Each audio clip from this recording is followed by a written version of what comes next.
नमस्कार।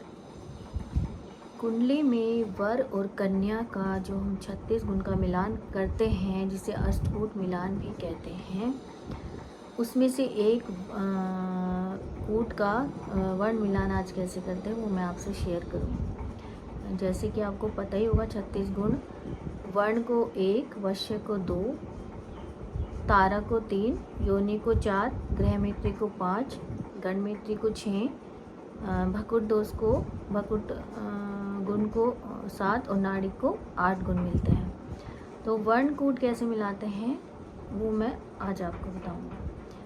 जहाँ आपकी कुंडली में जहाँ जिस राशि में आपका चंद्रमा बैठा है वो आपकी राशि कहलाती है। मान लिया आपका चंद्रमा 4, 8, 12 में बैठा है, यानी कि कर्क, वृश्चिक, मीन में है, तो ये आपका वर्ण ब्राह्मण हो जाएगा। अगर आपका चंद्रमा इन राशि में बैठा है, कर्क, वृश्चिक या मीन, तो आपका वर्ण ब्राह्मण कहलाएगा। और अगर आपका चंद्रमा 1, 5, 9 यानी कि 1 मतलब मेष, सिंह और धनु राशि में आपका चंद्रमा बैठा है, तो आपका वर्ण क्षत्रिय कहलाएगा। और अगर आपका चंद्रमा 2, 6, 10 यानी कि वृषभ, कन्या और मकर में है, तो आपका वर्ण वैश्य कहलाएगा। और अगर आपका 3, 7, 11 में चंद्रमा है, यानी कि मिथुन, तुला और कुंभ में आपका चंद्रमा है, तो आप शूद्र वर्ण के कहलाओगे। कुंडली में ऐसा कहा जाता है कि वर का वर्ण कन्या से ऊंचा होना चाहिए। वर्ण मतलब लड़के का वर्ण अगर ऊंचा होगा तो उसको 1 नंबर दे दिया जाएगा वर्ण का, क्योंकि 1 नंबर होता है तो उसका पूरा 1 नंबर मिलेगा। और अगर कन्या का वर्ण ऊंचा है तो उसको 0 नंबर दिया जाता है। अब ये मिलान कैसे करते हैं ये मैं आपको बताती हूँ। वर का वर्ण अगर ब्राह्मण होता है तो ब्राह्मण सबसे ऊंचा वर्ण हो गया। तो अगर वर का मतलब लड़के का वर्ण अगर ब्राह्मण होता है तो उसका चारों वर्ण की कन्याओं के साथ मिलान कर सकते हैं, यानी कि ब्राह्मण, क्षत्रिय, वैश्य और शूद्र चारों वर्ण वाली कन्याओं के साथ उनका मिलान कर सकते हैं। उनको पूरा 1 नंबर दिया जाएगा, लड़के का वर्ण अगर ब्राह्मण है तो।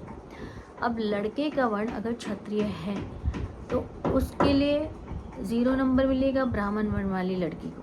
और बाकी अगर लड़की का वर्ण क्षत्रिय, वैश्य या शूद्र है तो उसको पूरा 1 नंबर दिया जाएगा। यानी कि वर का वर्ण अगर क्षत्रिय है तो उनका क्षत्रिय से, वैश्य से और शूद्र से ही मिलान होगा।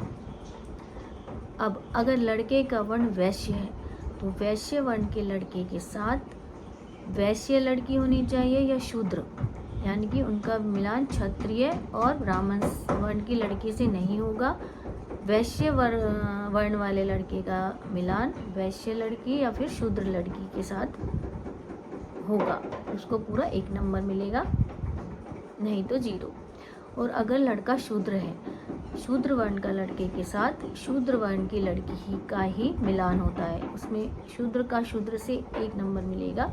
बाकी ब्राह्मण, क्षत्रिय और वैश्य लड़की के साथ वो मिलान नहीं होता, यानी कि शुद्ध वर्ण वाले लड़के का मिलान शुद्ध वर्ण वाली लड़की के साथ ही होगा। तो ये था आज का वर्ण मिलान। आगे भी मैं अपनी वीडियो में आपके सारा अष्टकूट मिलान यानी कि वर्ण मिलान, वश्य सारे एक एक करके बताऊंगी। वीडियो लंबी ना हो जाए इसलिए सिर्फ एक वीडियो में एक कूट का मिलान बता रही हूँ। तो इन जानकारियों के लिए हमारे साथ बने रहिए। चैनल को लाइक और सब्सक्राइब करना ना भूलें। धन्यवाद।